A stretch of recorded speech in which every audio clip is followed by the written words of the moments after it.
Ladies and gentlemen, welcome to our English news edition brought to you by Canal Algérie. First, to the headlines. The President of the Republic, Abdelmajid Tebboune, chairs today a meeting of the Council of Ministers devoted to several sectors such as agriculture, housing, environment and transport, in addition to a set of freezed investment projects.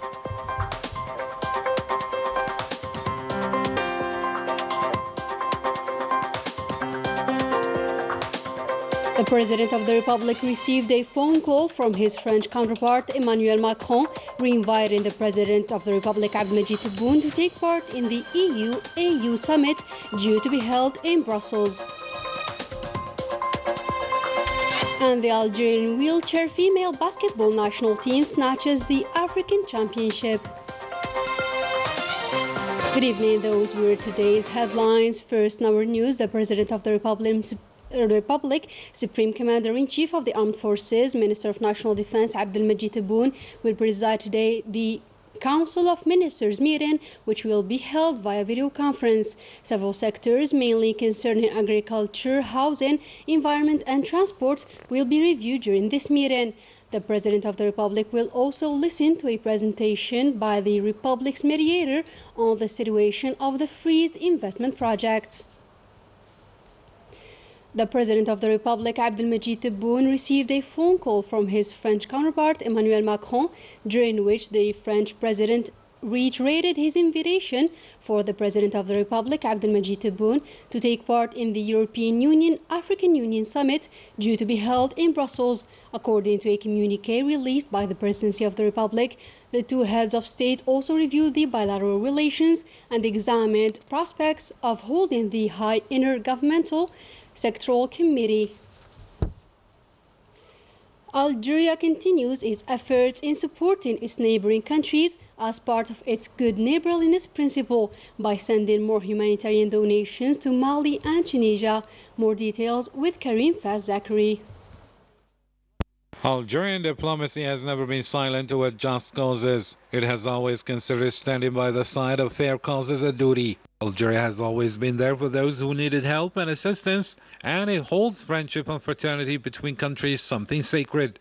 A week of solidarity with the brotherly countries and cargoes of humanitarian aid of medication and foodstuffs arrived to the brotherly countries of Tunisia and Mali. Since Algeria is assiduous regarding the strengthening of the historic and brotherly ties that gathers it with the neighboring Tunisia, it materialized the instructions of the President of the Republic by sending 1 million doses of COVID-19 vaccines in support of Tunisia's efforts fighting the pandemic. This gift is unique. It's a reaching hand from a brother to a brother, from the Algerian people to the Tunisian one. This is as part of the instructions of the President of the Republic and the solidarity moved by President Tebboune. On this occasion, we renew our thanks and gratitude to the Algerian leadership, government and people. Algerian solidarity work with neighboring countries continue. Another operation of humanitarian aid was launched from the military airbase of Boufarik in the 1st military region. The aid operation consists of 108 tons of foodstuffs and 400,000 doses of Sinovac COVID-19 vaccines transported on 4 phases to the brotherly country of Mali by the Algerian Air Force's planes. This is an important gesture by the Algerian President of the Republic, Abdelmajid Tebboune, for the benefit of Mali and the Malian people. This is a humanitarian and symbolic initiative, especially during this health crisis. This would reinforce our efforts to face this pandemic.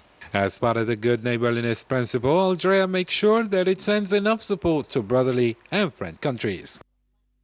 To COVID-19, now the number of the daily confirmed cases slightly decreased. According to the Health Ministry, 1,742 new confirmed cases, 1,090 recoveries and 10 deaths have been recorded during the last 24 hours in Algeria.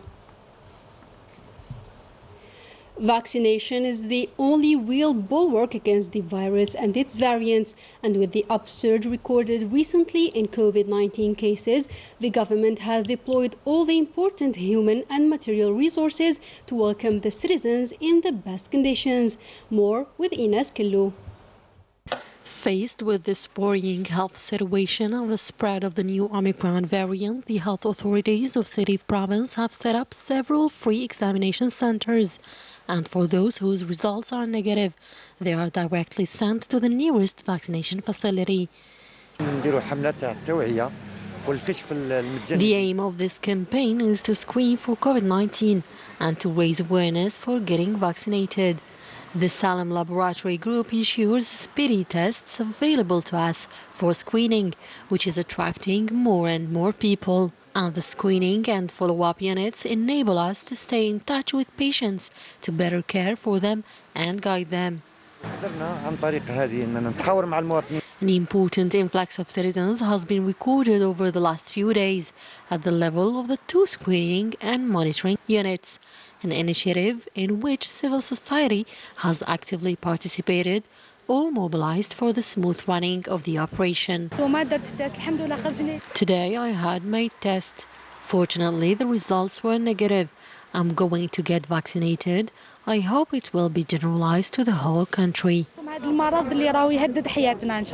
The operation is underway in all the other provinces of the country with the aim of testing the maximum number of people and making them aware of the necessity of vaccination, the only way to stem the spread of the virus and its variants. The National Observatory monitoring the availability of pharmaceutical products has the solution to the tension induced by drug shortages. It is a cell which has been able to find the best formula to guarantee patients the availability of medications. The details in this report by Karim Faz-Zachary. With a total of 24 million doses manufactured since commissioning, this pharmaceutical production unit distributes no less than 3 million units of injectables per month, which makes it possible to meet the strong demand of the Algerian market for this type of product.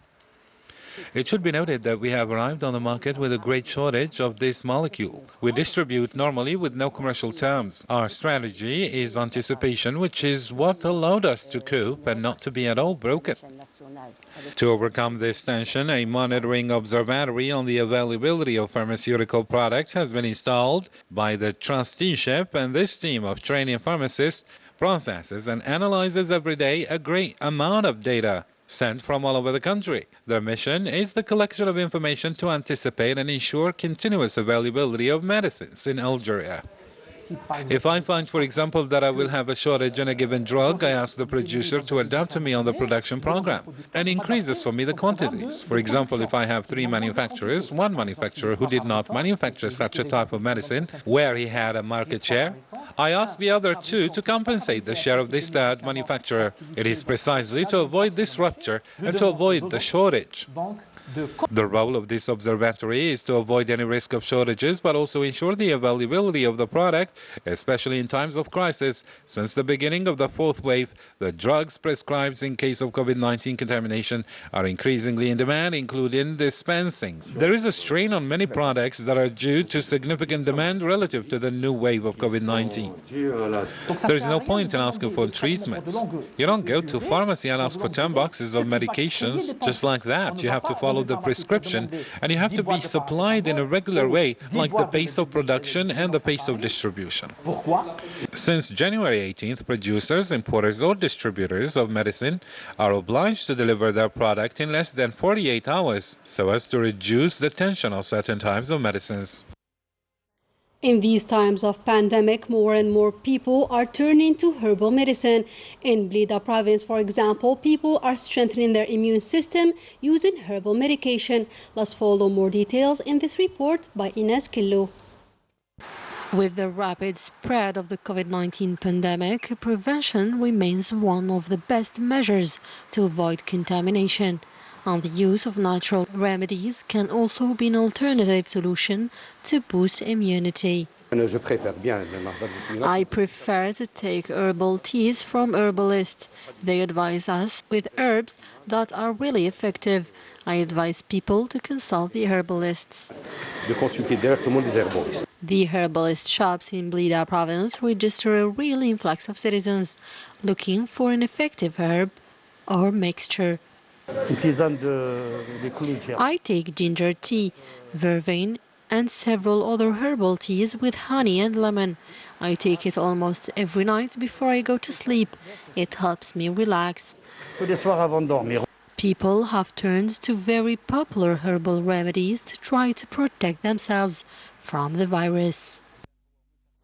In an intervention made during the 43rd session of the Permanent Representatives Commission to the African Union, the Sahrawi ambassador to Ethiopia and permanent representative to the African Union, Lamin Abali, called for addressing the real reasons related to the situation of the Sahrawi refugees, namely the Moroccan occupation. He also hailed Algeria's efforts and those made by the international humanitarian organizations to help and support those refugees for more than 40 years, saying that the international community has not dealt with this issue in an appropriate manner, especially with the continuous military confrontations between the two member countries of the African Union. This was during an examination of a report prepared by the African Union Commission on the humanitarian situation in Africa over the past year, ahead of the two sessions of the Executive Council and the Summit of the African Union due to be held in February the 2nd.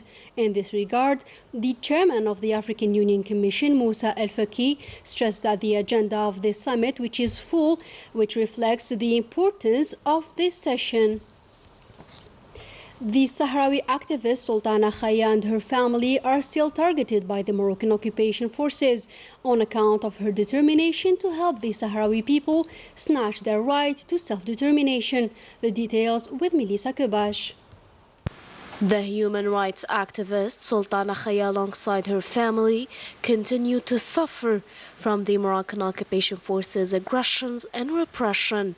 Two groups of Sahrawi activists have tried to break into the Khaya's family's home to join and support her and to show the solidarity of the Sahrawi people in the face of the constant violations of her rights.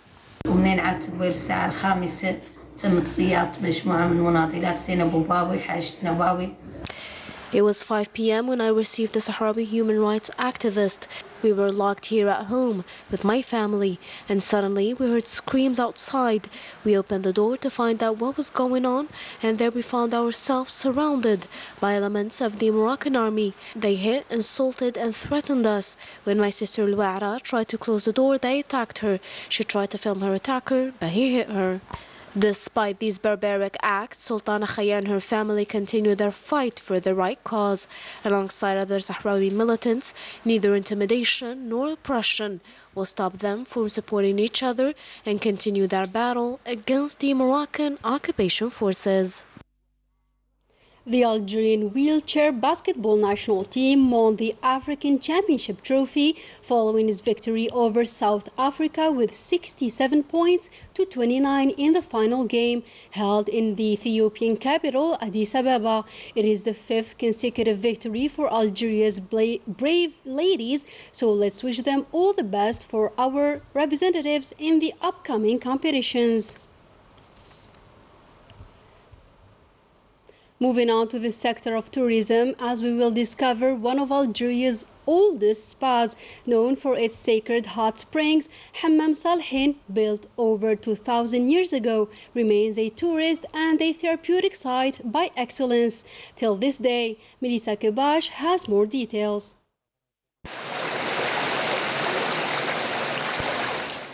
Aqua Flaviana, better known as Hammam Salhin, located in Khanshla province, is one of the oldest spas in Algeria, built over 2,000 years ago during the Flavian emperor's era. This hammam is considered as a touristic and therapeutic site at the same time. The spa was built between the years 76 and 96, therefore at the end of the 1st century. It was not only a spa or a water source dedicated to bathing or relaxing, it was also a place where political discussions were held as well as meetings. Further in the south of the province, we find Ibalian, an Amazigh village of Khairina, situated on the top of a hill, where we can admire its unique and ancestral architecture. This archaeological site, built in the 1st century according to historical sources, has never been visited by a TV channel. This is considered as the first time. As we see, the site has been divided into 2 sections, a civil and a military one. As for the southwest of the province, the landscape turns completely different, especially with the presence of the highest mountain peak of the famous Ouras Mountains range.